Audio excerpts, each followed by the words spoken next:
Bale, gamit ko ngayon yung bago kong biling helmet, yung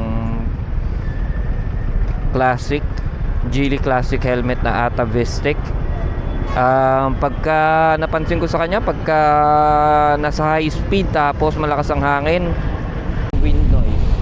So malamang mas makukuha ito sa ano,